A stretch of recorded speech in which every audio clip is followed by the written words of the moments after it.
이른바 검수완박 법안을 둘러싼 충돌이 계속 이어지고 있습니다. 공방 수위도 높아지는 분위기인데요. 법학계와 민변, 참여연대도 검수완박의 우려를 나타내고 있어 시민단체로까지 확산하는 양상입니다. 국민을 위한다는 명목으로 오히려 국회의원의 이익을 위한다는 의심을 피하기 어렵습니다. 예, 이제 다음 주 월요일이면 검수완박 법안은 국회를 완전히 통과하게 됩니다. 그런데 어제 청취자들로부터 가장 많이 들어왔던 문자 제가 아까 말씀드렸죠. 잘 모르겠다. 최종적으로 올라간 법안 내용이 뭔가요? 뭐가 어떻게 달라지는 건가요? 쉽게 좀 설명해 주십시오. 이런 문자가 많이 왔습니다. 궁금해하시는 거 당연합니다. 굉장히 짧은 시간 안에 상당히 많이 계속 바뀌면서 진행이 됐기 때문인데요. 자, 지금부터는 본회의에 올라간 최종 법안의 내용 알아보고요. 정치적인 부분들 다 차치하고 오로지 평범한 국민 입장에서 이 법의 우려점, 보완할 점은 뭔지 짚어보겠습니다. 아동이나 장애인 등 취약계층 피해자들을 공익 변호해온 분이세요. 장애인권법센터 김예원 변호사 연결이 돼 있습니다. 김예원 변호사님 안녕하세요. 네, 안녕하세요. 예, 우선 법안의 내용을 알아야 뭐 이게 좋은 건지 나쁜 건지 판단을 할 텐데. 네네. 그러니까 검찰에게 수사 권한이 남아있던 6대 범죄 가운데 부패범죄, 경제범죄만 남기고 경찰로 이관한다. 그러다가 네네. 중수청이란 게 생기면 6개 모두 중수청이 수사한다. 이 큰 골격까지는 많이들 아세요. 중수청 얘기는 빠졌어요. 그나마도 중수청 이야기는 빠졌죠. 예. 그 왜 뭐뭐가 변한 채 들어간 건지 중요한 부분들 좀 짚어주십시오. 네. 아침 시간부터 이게 자꾸 이렇게 벅벅거려가지고 죄송하게 됐는데요. 아무래도 많이 어려워하시니까 예. 제가 최대한 쉽게 설명을 드릴게요. 예. 지금 본회의에서 다루는 게 형사소송법 개정안과 검찰청법 개정안입니다. 네. 근데 그게 한 4개 정도 크게 바뀌어요. 첫 번째는 지금 말씀하신 것처럼 6개.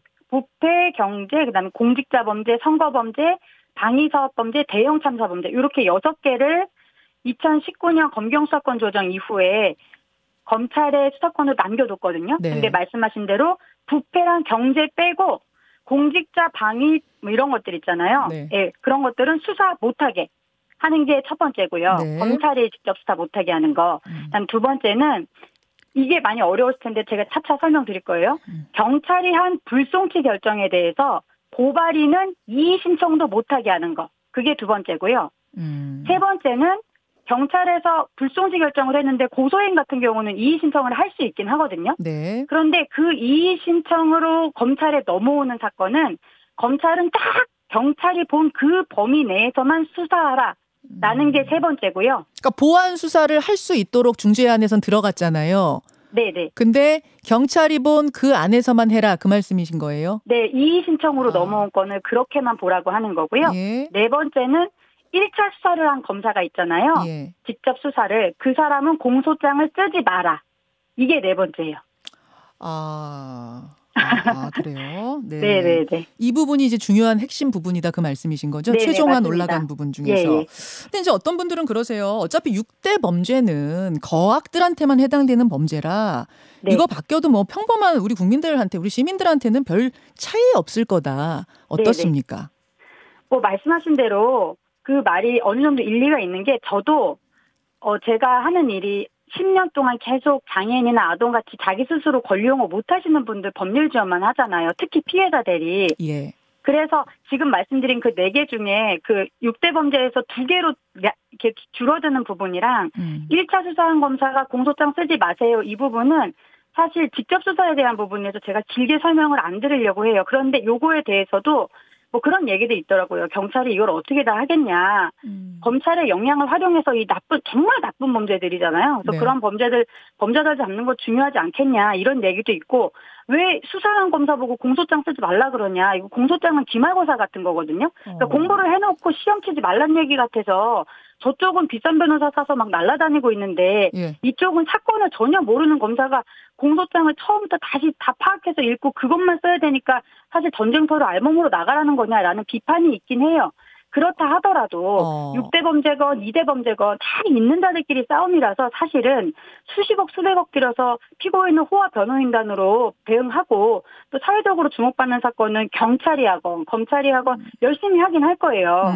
오히려 그래서 제가 오늘 말씀드리고 싶은 것은 저 1%가 아닌 99%의 민생 서민 사건이 대체 어떻게 될 것인지 그것에 대한 설명을 더 많이 드리고 싶은 거죠. 자, 우리 국민들하고 연결된 문제, 서민들하고 연결된 부분이 어떻게 바뀌는지를 지금부터 쉽게 사례를 들어서 설명해 주시겠다는 건데 뭐 제일 우려되는 부분부터 그러면은 짚어볼까요? 네, 제가 그거는 아까 말씀드린 그 두 개인데요. 먼저 이거를 말씀드리기 전에 지금 너무 어렵잖아요. 이거 어려워요. 형사 뭐 이런 것들이 너무 어려워서 어려워요. 제가 그 제도의 흐름을 조금 쉽게 설명을 해드릴게요.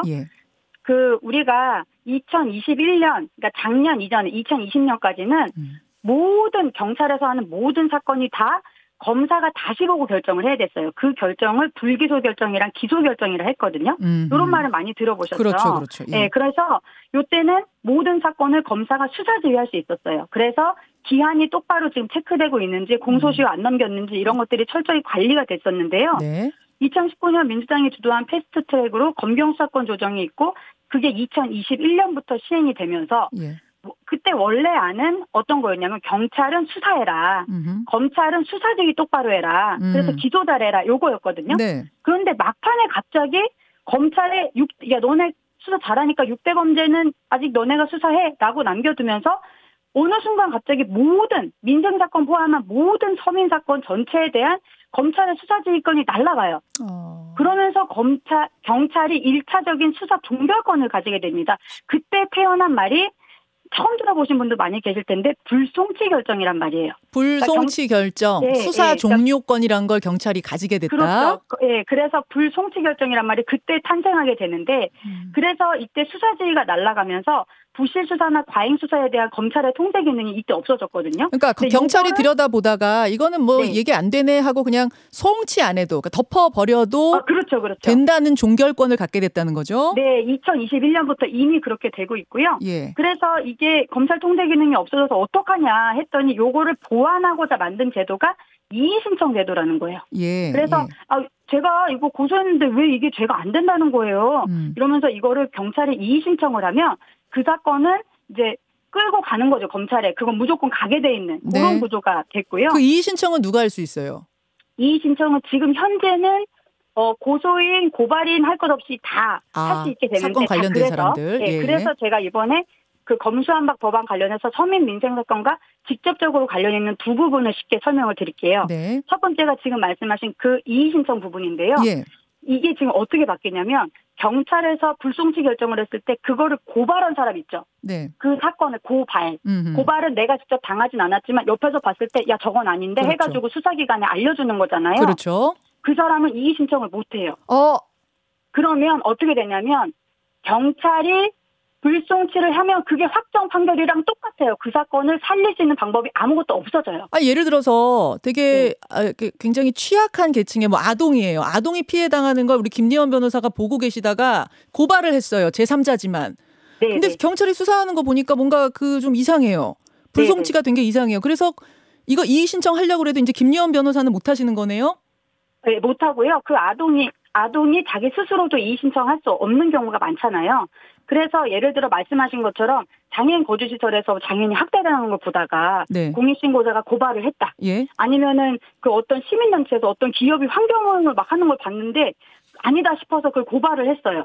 아니면 뭐 텔레그램방 이런 데 들어갔는데 아동 성착취물을 공유하는 사람들을 발견한 거예요. 그래서 피해자가 누군지는 불분명하지만 이건 진짜 아니지 않나 해서 그거를 막 캡처해가지고 그 고발을 했어요. 이런 사건들에 대해서 경찰이 불송치를 하면 이걸 다툴 방법이 전혀 없어집니다. 이게 어떤 문제가 있냐면 고소는 그래도 고소라는 말이 뭔 뜻인지 알고 자기 시간을 내서 그걸 할 수 있는 사람들이 하는 거고요. 자기 일. 그렇죠. 고발은 그것도 못하는 사회적 약자 사건이 많아요. 그래서 아니면 피해자가 다수인 공익적인 사건이 많은데 대체 무슨 이유로 이 고발인에 대한 이의 신청권을 하루아침에 날린다는 건지 이해가 도저히 안 되는 거죠. 왜냐하면 헌법에 따르면 피해자가 재판 절차 진술권이라는 게 있거든요. 피해자도 억울한 일을 당했을 때 자기 억울함을 호소할 수 있는 권리가 있는데 고발인이라는 걸 뺀으로 인해서 도저히 그냥 여기선 다시 살릴 수 없는 심폐소생이 안 되는 그런 상황으로 변하는 게 첫 번째 문제점. 여기서 일단 한번 1차적으로 충격받으신 분이 있을 거예요. 네, 예. 두 번째로 충격이 또 뭐냐면 네. 경찰에서 불송치 결정, 아까 우리 배웠죠? 불송치 결정. 네. 그 불송치 결정에 이의 신청을 하는 사람들이 남아있긴 하잖아요. 고발인 빼고. 그렇죠. 고소인. 그 이의 신청이 들어와서 검찰로 넘어오는 사건이 있는데 네. 그 검찰은 그렇게 받은 사건은 경찰이 딱 본 그 동일성의 범위 내에서만 보완수를 하래요. 그 말도 이게 좀 무슨 쉽게. 예. 예, 그 말이 또 어려울지죠. 이게 무슨 말이냐면 그 수사권 조정 이후에 원래는 이의 신청이 들어온 사건은 검찰은 얼마든지 그 보완 수사를 할 수 있었거든요. 네. 그런데 여기에 동일성 요 세 글자를 딱 집어넣으면서 이제는 보완 수사를 하는 과정에서 공범이 나와도 수사 못 하고요.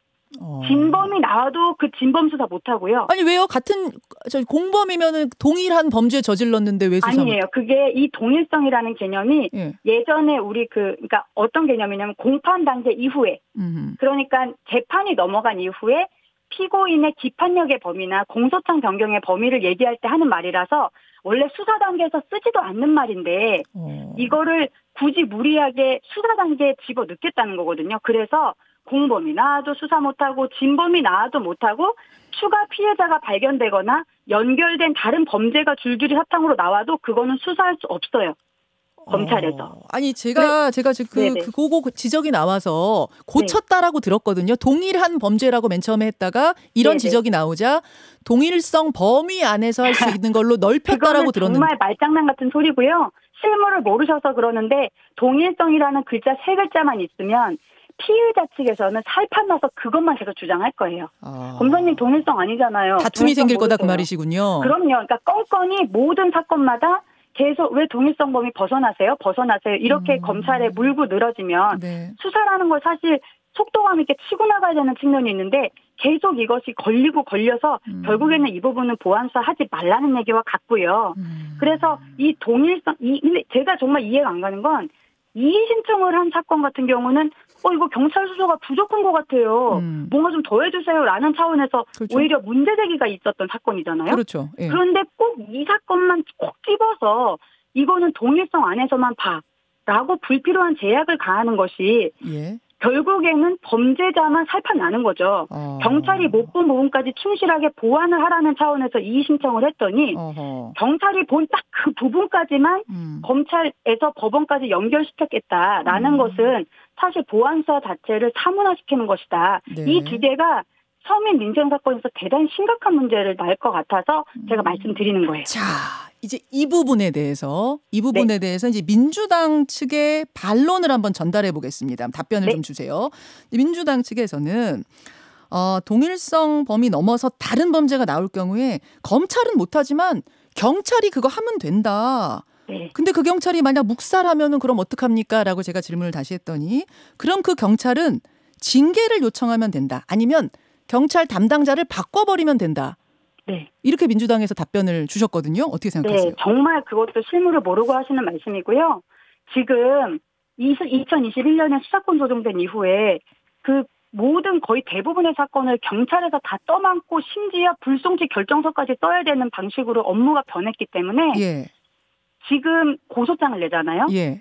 예전 같으면 2, 3일 안에 고소인 조사를 했었는데 지금은 6개월을 기다리라고 하고 있어요. 업무 부담이 너무 커서 어마어마하게 수사 지연이 발생하고 있고요.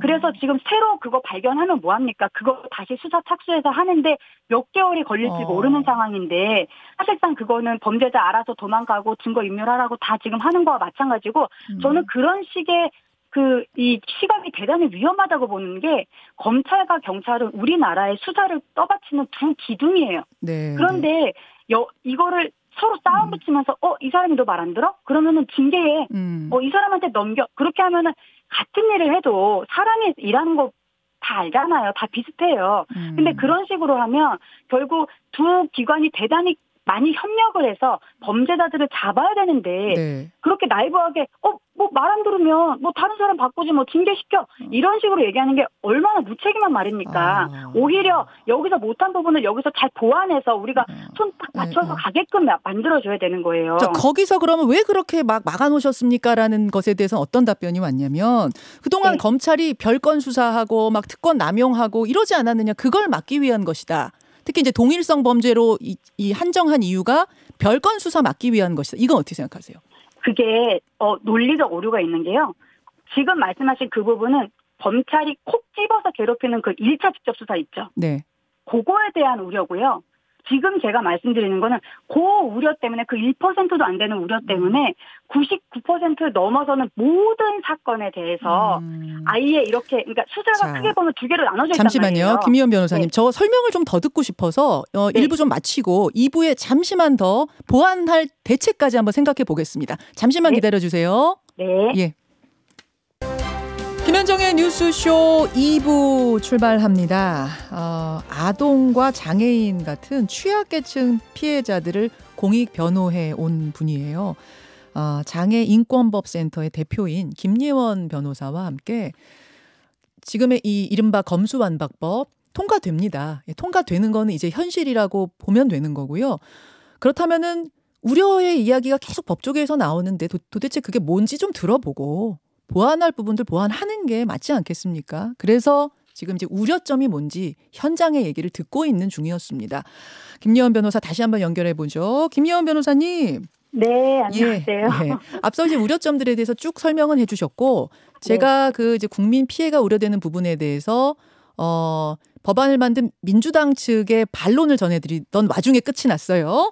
네, 이어보겠습니다. 그러니까 그 동일성 범위 내에서만 검찰이 보완 수사할 수 있다는 부분에 대해 민주당에서는 혹시 검찰이 막 별건 수사할까 봐 이것저것 다 털까 봐 이걸 막기 위한 어떤 조치로서 좀 범위를 제한해 놓은 거다 얘기하는데 어떻게 생각하십니까? 네. 일단은 별건 수사라는 개념과 동일성의 개념은 다른 개념이고요. 완전히. 그러니까 별건 수사는 A 범죄 수사하다가 전혀 다른 B 범죄가 보이는데 예. 야, 저것도 수사해야겠다. 그래서 원칙적으로 별건 수사는 수사기관의 의무예요. 당연히 할 수 있는 거고 다만 위법한 별건 수사는 왜 A 범죄로 구속시켜 놓고 네. 막 B 범죄로 막 수사를 하고 이러면 그렇죠. 이거는 영장주의를 잠탈하는 거기 때문에 그런 별건 수사를 하지 말라는 것이지 예. 별건 수사 자체가 원칙적으로 금지돼 있지도 않은데 제가 말씀드리는 동일성이라는 것은 예. 별건 수사보다 범위가 훨씬 줄어들어요. 그래서 심지어 그러니까 전혀 다른 범죄를 얘기하는 게 아니라 네. 같은 그 사건 내에 공범이 나오거나 진범이 나오거나 추가 피해자가 나오거나 연결된 여죄가 발견돼도 그것조차도 수사 못하게 막는 것이다 라는 점인데요. 그 반론에 대해서 제가 말씀드리고 싶은 게 네. 검찰의 수사는 크게 보면 두 개로 나눠져요.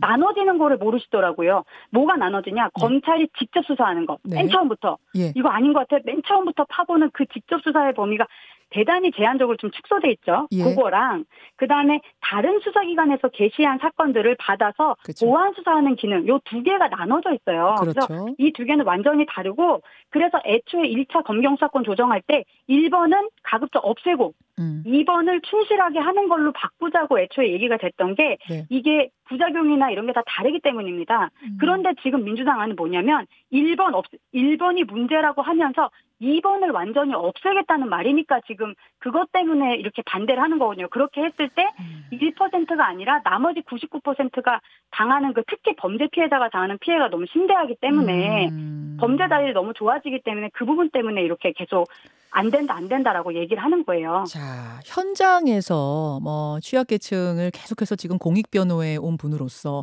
현장 사례랑 이렇게 적용시켜 봤을 때 이런 일들이 벌어질 수 있다. 어떤 사례가 가능할까요? 예상 가능할까요? 예, 그러니까 공범이나 뭐 진범이 나왔다. 예를 들어 어떤 뭐 단톡방에서 네. 뭔가 이상한 것들이 발견돼서 수사를 해보니까 이게 단순히 아동 성착취물뿐만 아니라 뭔가 성폭력 사건이랑 연결돼 있다거나, 예, 그러니까 성착취물을 제작하면서 성폭력이 실제로 만나서 이루어지기도 하거든요. 네. 그럼 이거는 동일성 범위 내를 밖에 있는 거기 때문에 아니 성착취물 보는 거하고 성폭력하고는 어떻게 보면 비슷한 성에 관한 맥락 같은데 이것도 다른 걸로 봐요? 그렇지가 않아요. 왜냐하면 이 법조인들이 깐깐해가지고 네. 이런 거 하나하나 다 따지고 이런 동일성 불공정성이라는 말 하나를 넣자마자 제가 계속 얘기하지만 네. 피의자 측에서는 엄청나게 이제 무기가 되거든요. 피의자 선생님, 측에서. 그거 동일성 맞아요? 왜 그거 나한테 왜 물어보세요? 이렇게 할 수 있기 때문에. 범인 측에선. 그렇죠. 그래서 이 보안 수사의 기능이 대폭 축소될 수밖에 없는 건 너무 자명한 사실이에요. 알겠습니다. 그런 부분들에 대해 우려하고 네. 계시는 이런 부분들에 대한 지적이 계속 나오는데 법안 처리에 왜 이렇게 속도를 내는 거라고 보세요? 지금 뭐 무소불위의 권력이다, 뭐 선택적 기소를 방지해야 된다 이런 식으로 민주당에서 많이 얘기를 했잖아요. 네. 저도 검찰이 잘했다는 게 아니거든요. 네. 그동안 완장차고 권력 휘두른 검사들 있었죠. 그렇죠. 선택적 수사, 뭐 선택적 기소, 퇴직 후에 전관유예 이런 것들 다 계속 지적받았잖아요. 그렇죠. 검찰이. 저도 사실 법 쪽에 있으면서 엄청 화나죠. 그리고 당연히 그게 잘못됐다는 걸 알고 있는데 예. 문제는 제시한 해결책이 이게 잘못됐다는 거예요. 학교에 공부를 하라고 보냈는데 자꾸 얘가 힘자랑을 하면 예. 힘자랑을 못하게 하고 공부를 더 열심히 하게 시켜야 되는데 예. 아예 너 학교 다니지 마. 퇴학을 시켜버린 거예요. 그러면 사실 이게 어떤 문제가 되냐면 경찰로 완전히 몰리는 이 수사권이라는 권력을 네. 어떻게 통제할지에 대한 문제가 반드시 수반돼야 되거든요.